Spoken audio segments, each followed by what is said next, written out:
Hey, Hey, how are you doing? good. How's it going? Good, good. I'm so excited to be here with you. So, welcome to Elegant Conversation with Jacqueline Valdez. I am Jacqueline. We have our next guest, which I'm super excited about, a film director. You have a talk show. You were acknowledged in the White House, which is so exciting. And your name is Hezues. It's So, it's, it's yes, a so how's pleasure to your be day here. going so far? I'm always down for an elegant conversation. So I love it. thank you for having me on your show. I love it. I know. I'm so excited. So you have had quite a life here. You have been through some stuff. You had a near fatal death attempt on your life. When was Yeah. that? When I was 22 years old, I was Okay. shot at 22 times, Wow. and I got hit by 3 different guns: a 9, 45, 22. It's Wow. not something that I like to speak on often, but you jumped right out and caught me with it. So, but I do speak at it only at times. To inspire youth who come from similar circumstances, for them to understand that you can reach Yeah. this level of success no matter what background or what upbringing or Yeah. what circumstances you face. That we all have the opportunity to overcome our obstacles, no matter how traumatic the experiences might be.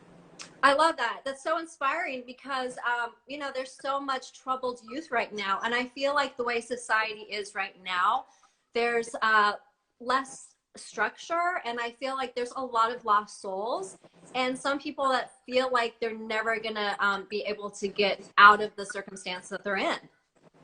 Absolutely, I couldn't agree Yeah. more. I mean, not just the youth. I mean, society Yeah. as a Very whole. much. In the U.S., 46% of adults deal with mental illness at some point in their life, and this pandemic is just creating spikes Right.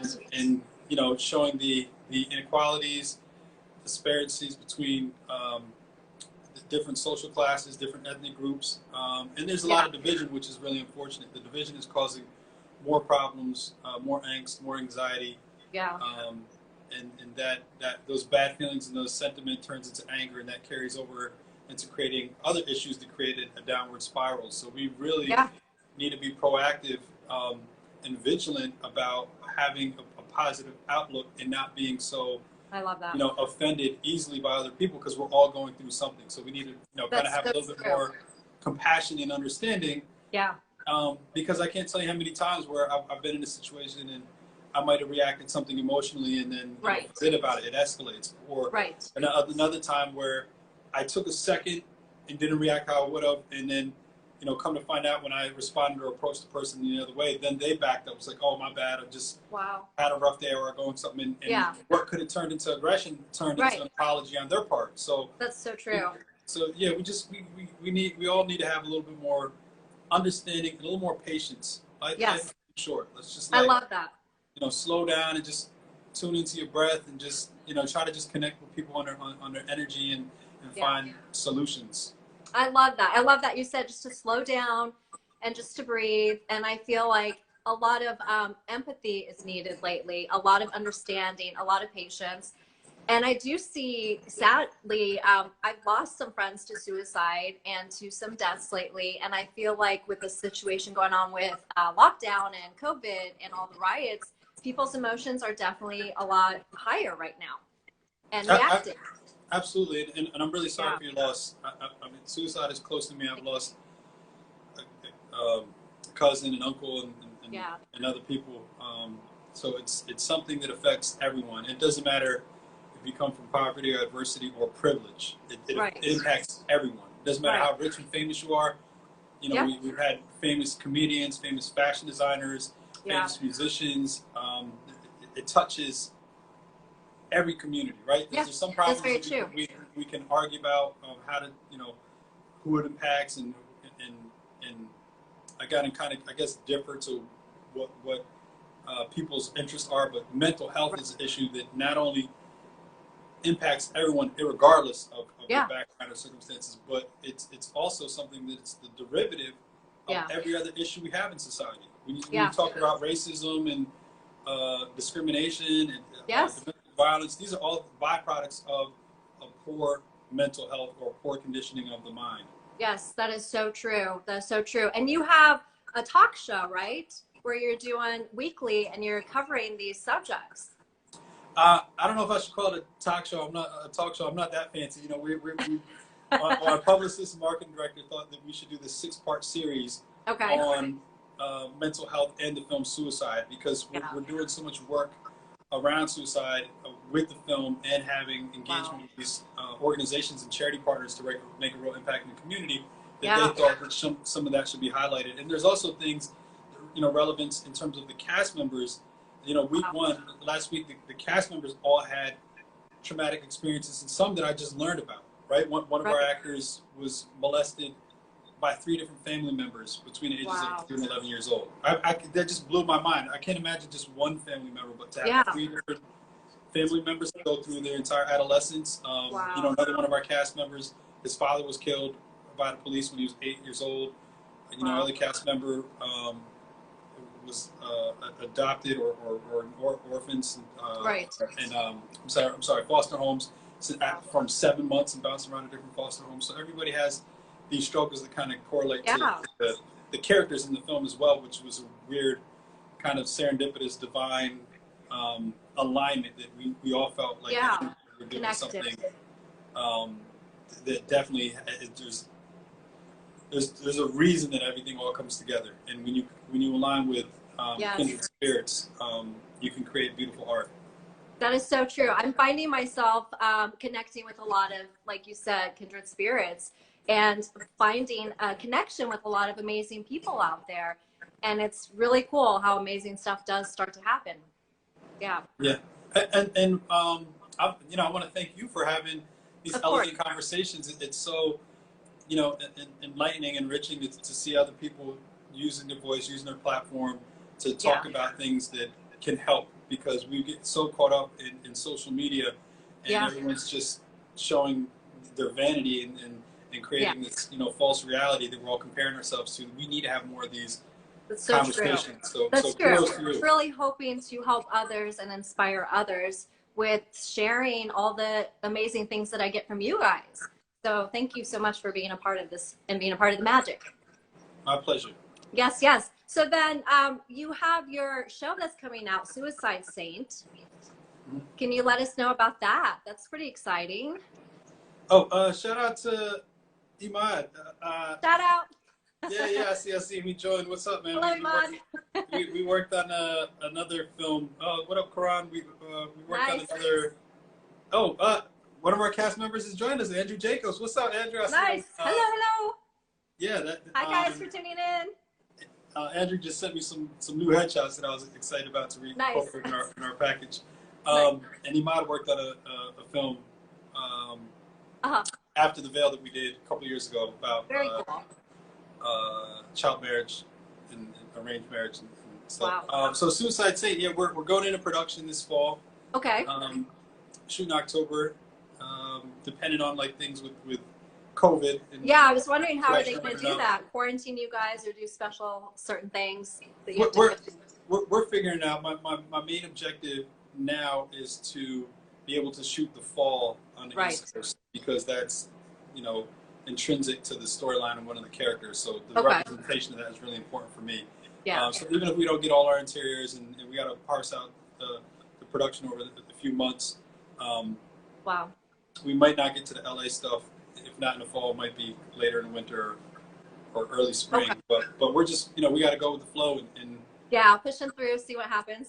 With production, you know, everything's is a happy accident. Like, right, when you don't get what you want, something more amazing comes along. So you just got to adapt and I love that. Just kind of pivot and adapt.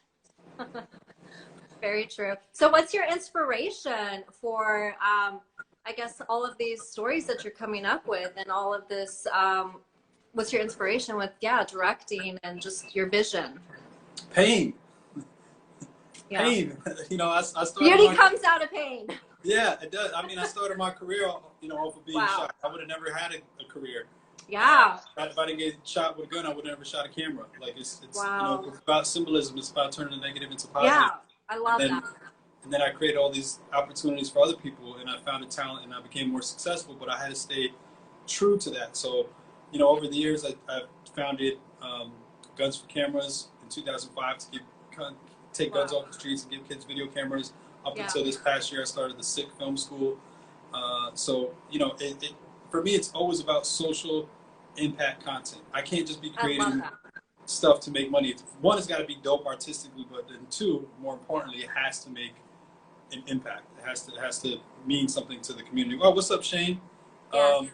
And negativeness to positive. Yes, Waffle Shop cast. yeah. I was on the Waffle Shop. They're out in London. Okay. Very cool. Gentleman by the name of Taylor. What up, Taylor? Very cool. You have lots of love on here.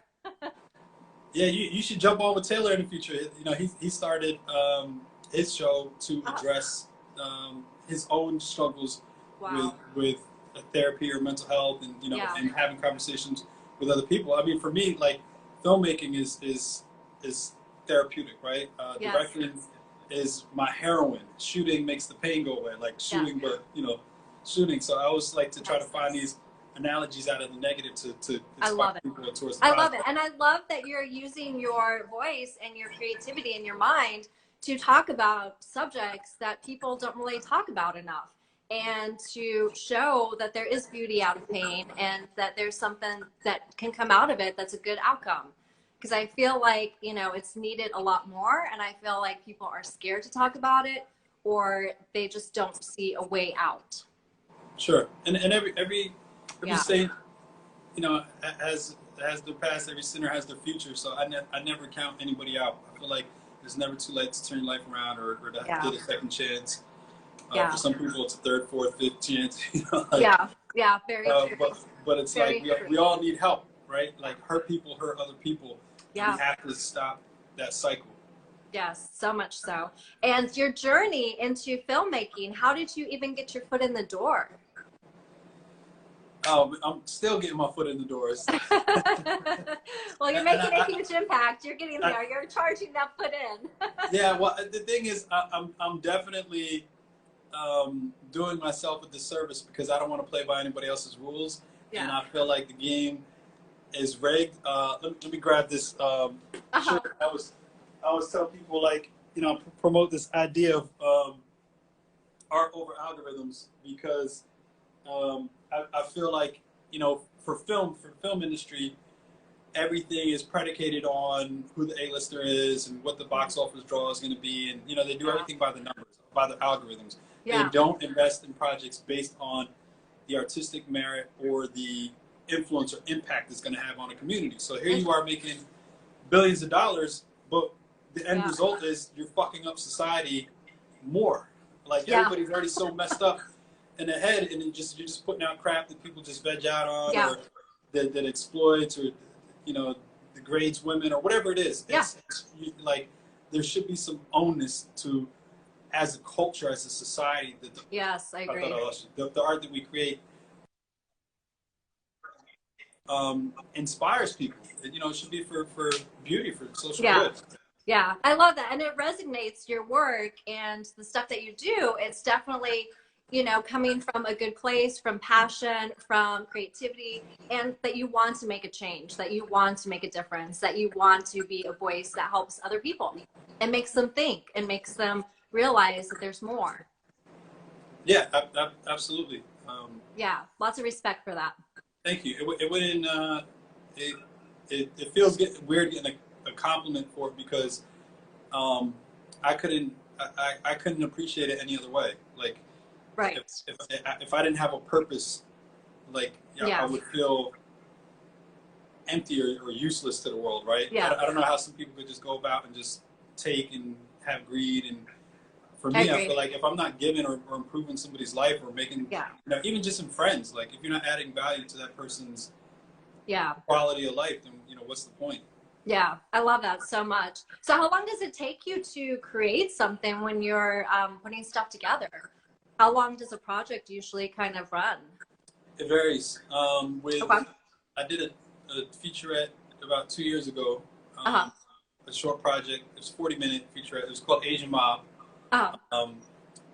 Phenomenal group of guys. Shout out to Jen Gates and China Mac and Yaya and Noy. Nice.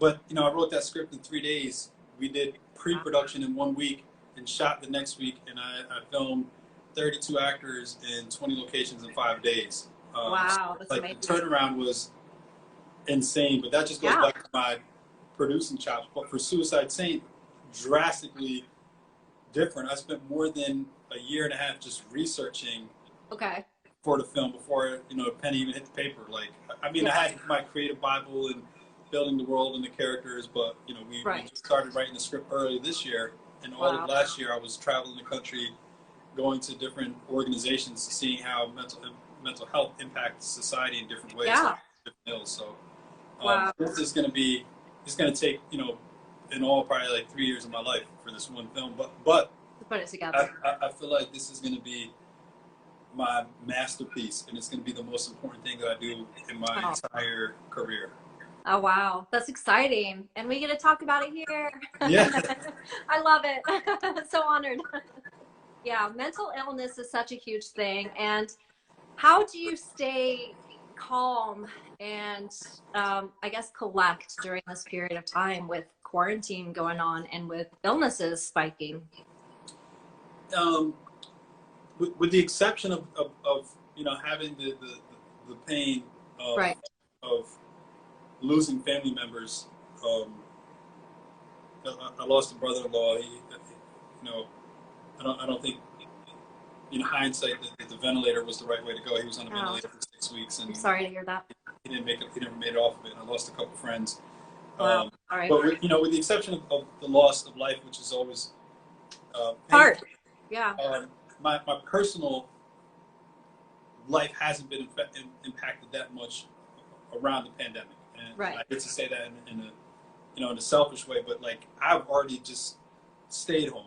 I've been a homebody, and all I do is just stay home and write, and, you know, I haven't been going out much because I'm not in production of anything right now.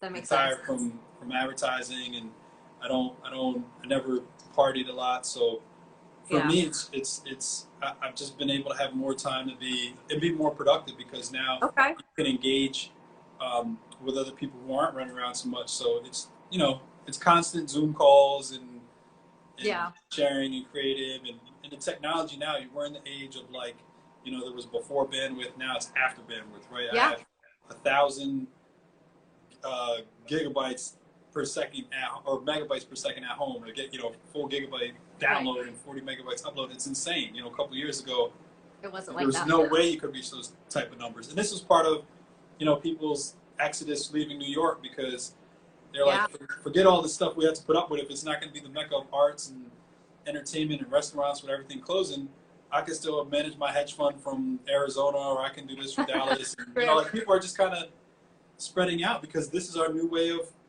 living. Of living. Us having this conversation like this.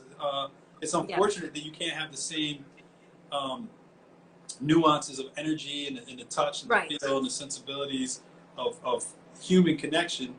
But we live in a digital world. So that's true. And I feel like it's opened up more opportunities to have conversations like this. So hopefully these kinds of platforms will start making a difference, for sure.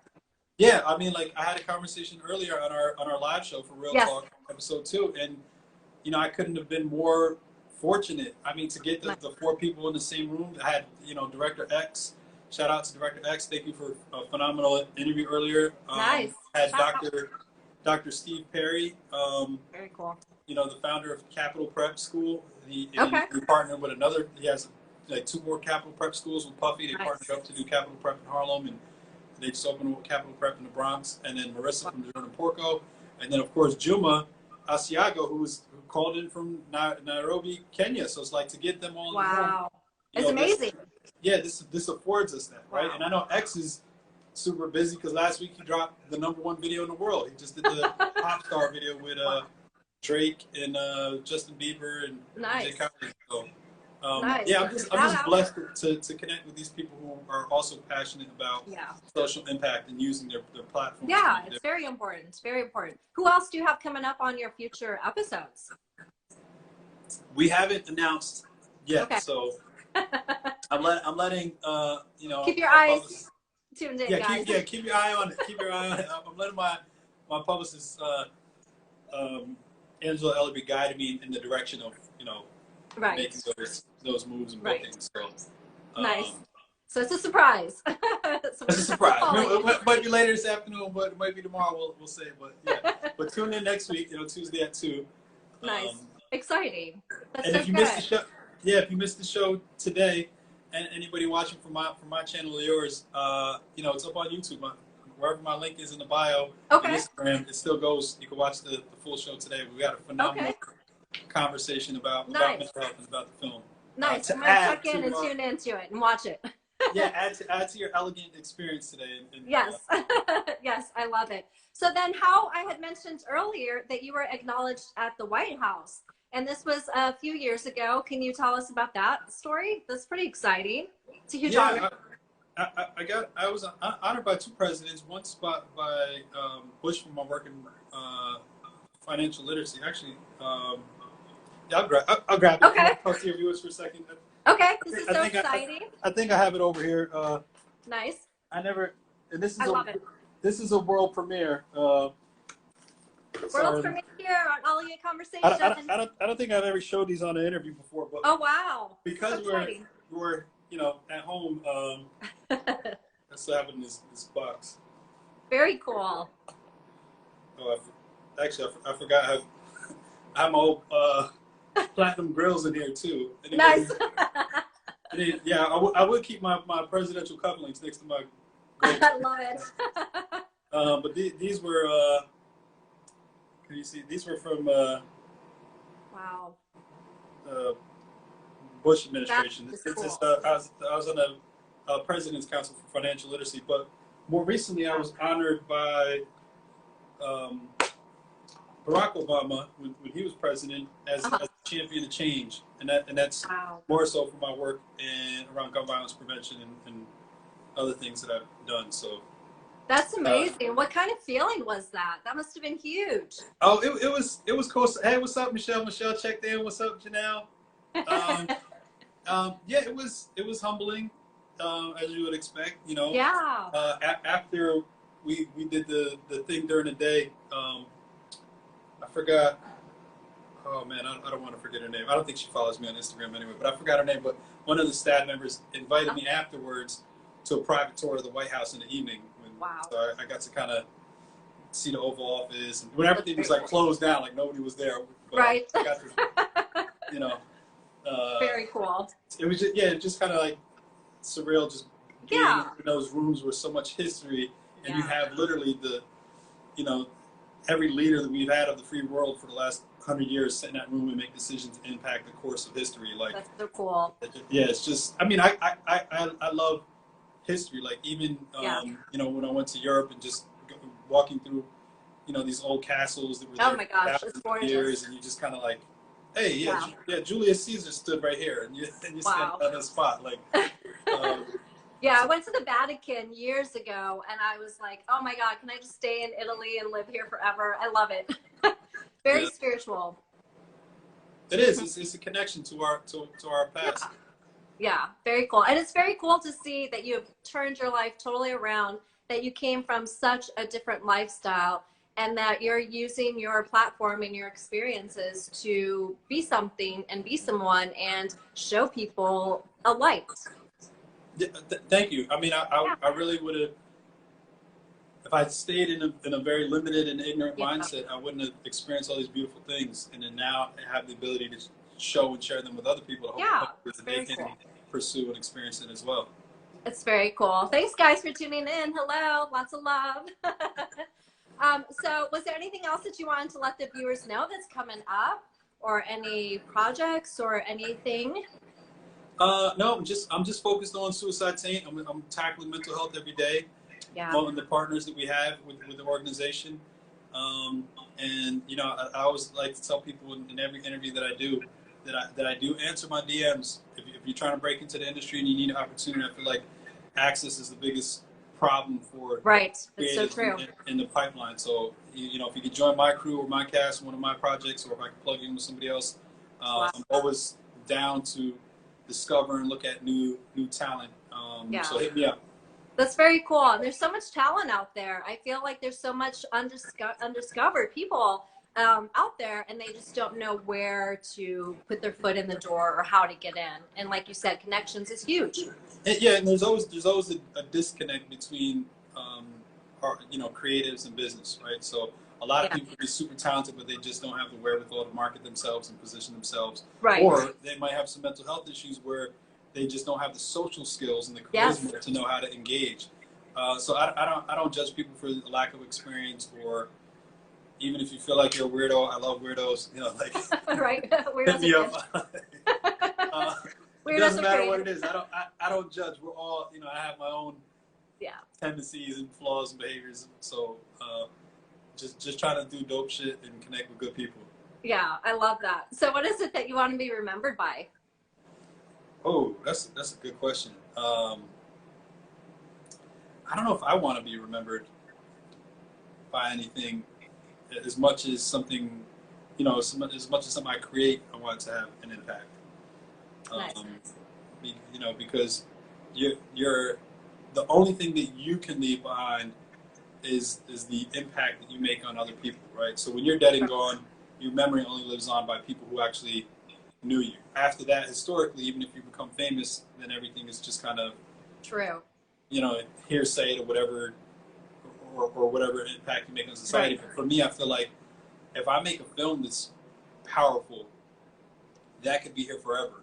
Like somebody could watch it 100 years from now and see it for the first time and feel and experience and get the, the emotional, surrounding of what the cinema does to them. And that's why Suicide Saint, for me as a film, is important, because the way we're approaching it artistically, the cinematic execution of it is this visually immersive experience that I've never seen done before on film, that's really going to not only address the ills that these characters are going through, but it really kind of pulls you in and it has you to relate to the experience. So nice. Like J-Rex said, impact lives on. Yeah, absolutely. Yeah. I'm so excited to check out the movie. Cannot wait. So where can it be seen? That we don't know yet, because we don't know if theaters are going to be open popping next year. We have our date that we're dropping. 12, 22, 21. Okay. So if it's not in theaters, it'll be on Netflix. Or if Apple comes calling and they want to make us a better deal, all the streaming wars. I don't care about how much we sell it for. I care about who's going to make the bigger push in the marketing.